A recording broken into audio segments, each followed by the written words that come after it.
It's the Real Estate Podcast, brought to you by ANZ Home Loans for financial well-beings. It was a huge success. Selling 3 houses over $3 million in one day is a massive success, and I think everybody's really, really happy. It's more the competition side of it was more where the contestants have not made the money that they'd hoped. 2 contestants have made zero.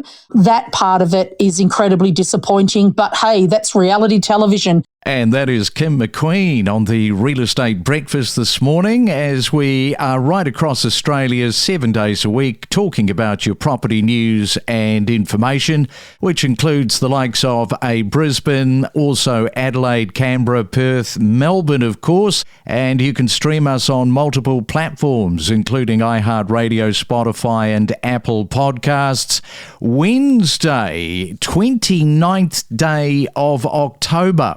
And the block, it's been and gone. Did the block, or has the block lost its appeal? What do you think? I didn't watch a minute of it. Not my sort of thing. And the constant bickering between the contestants, I've got to say, it's a real turn-off. Tantrums and over-edited drama makes it feel more like chaos than a renovation show. You know, back in the day, I did watch, I might be sort of letting on my age here a little bit, but I did used to watch Grand Designs with Kevin McLeod. You know, that was a very calm, thoughtful storytelling piece about real people building their dream homes.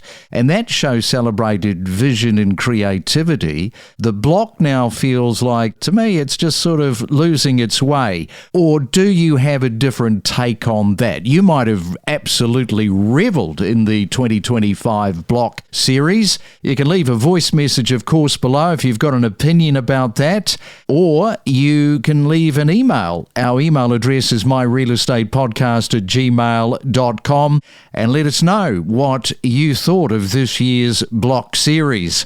Well, let's go to Victoria right now and catch up with Kim McQueen, who was part of this year's drama show. And a very good morning to you, Kim. Welcome into the Real Estate Breakfast. Yeah, did you watch Grand Designs with Kevin McLeod back in the day? I certainly did. And yes, we are showing our age, aren't we? But it was a fabulous show, but very, very different television show to the block. Yeah, chalk and cheese. Now, despite a blockbuster season, the Block 2025, as I mentioned, has ended with just 3 homes sold and 2 passing in. Agents and valuers, they're blaming one thing, and that is the reserves set too high. Yeah, well, I think that's exactly right. I think you've got to remember that The Block is a reality television show, and it's all about drama. It's all about creating controversy. It's about people and relationships.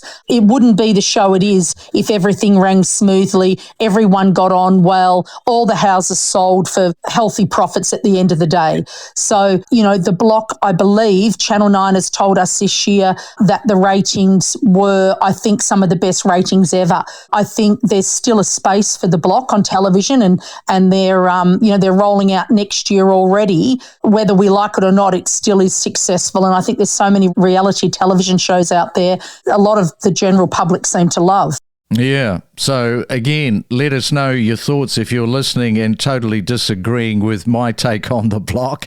Now, the reserve, it was set at 2.99. I think you've been critical with that, saying that it should have been closer to 2.5. It should have. Look, you know, the housing market in Daylesford and regional Victoria across the board is very, very tough at the moment. The highest price for a house ever sold in Daylesford, within the township of Daylesford, was $3 million. There's only been one sale for $3 million, which was a sale that I sold a few years ago. There was one other very off-market sale recently that sold for $4 million, but that's off-market. So to expect to sell 5 houses for $3 million plus on one day in Daylesford was an incredibly big ask. and one that we always worried about. I guess with the block, it's not the agents that set the prices, and this is important that people realise that. We're told the price of the house that we have to quote, which in this case was 3 to 3.3. If I was running that campaign, I would never have set that quote price so high. Secondly, the reserves that we only find out about literally the day before, or when the contestants do, set at 2.99. We were just aghast. We couldn't believe it. We felt that not only was there a huge risk that the houses weren't going to sell, but obviously it's also about a competition and about the contestants winning some money. So it was absolutely incredibly difficult from as soon as we found out about those reserves. We just were in shock. Yeah, we'll talk about that reserve in just a moment. I just want to come back, though, to the price being set at this 2.99 million. As you say, the agents have got no control over this. One of the key things that we always bang on about is do your due diligence. Do your research in the market. Find out what other homes are valued at. Now, for anybody looking in on this kind of looks the complete opposite of doing that. It's like somebody has dreamed up a number and said, this is what we're going with. That's it, 2.99. All the agents would have been looking at themselves saying, what is going on here? There's no way. That is miles off the pace. Absolutely. As agents, we don't really have any say in the quote price that we're given to quote the properties for, and also the reserve. There's a few ways of looking at it. The homes are beautiful homes.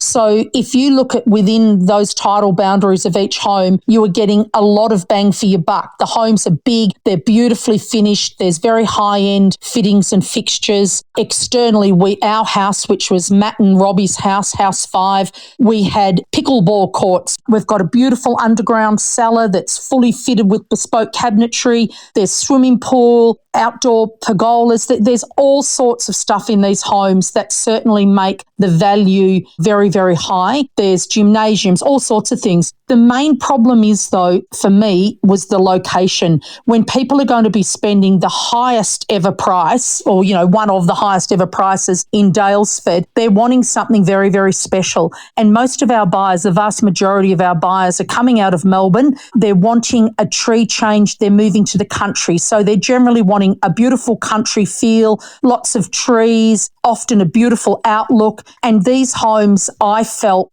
didn't optimise that by any way. They were on a fairly main road coming into town. At the rear of them, they were surrounded by a new subdivision that backed, right up to the homes. It was very visible from most of the homes. So it was, for me personally, it was the location that let these properties down at a high price. If I could have picked up our house and put it in a different location in a lovely, country lane with a beautiful view, yes, it would have been worth $3 million every day. But that, for me, that was the main issue. We are talking to Kim McQueen. She is in Daylesford. We'll come back and talk more about the block after this. Let's fuel your passion for property together. Join us, along with our industry experts, to help inspire and inform your next real estate decision. Get insider tips from industry professionals and level up your real estate game by unlocking the secrets of successful real estate transactions. And it is a Real Estate Wednesday, and we are talking to Kim this morning about the block for 2025.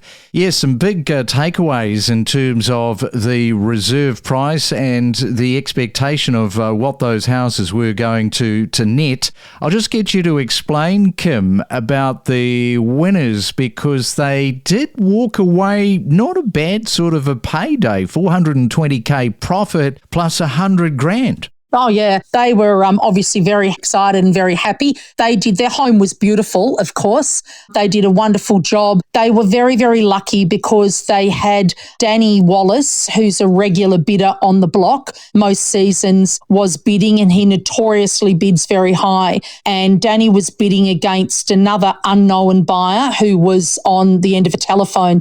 And Danny loves to, I think he loves notoriety. And he he often pays big dollars for at least one house on the block. So they were very lucky in that sense that they had that bidding war sort of carry out, and they were well ahead of every other house. I just want to come back to the price, because if you compare $3 million in Daylesford, what can you compare it to when you compare the block houses this year? Well, as I sort of alluded to before, the homes on the block are incredibly unique because they come with everything fully furnished. You literally can move in with a suitcase, unpack your clothes, and there's not an item you need to buy. So that's very, very unique. You don't get that anywhere else.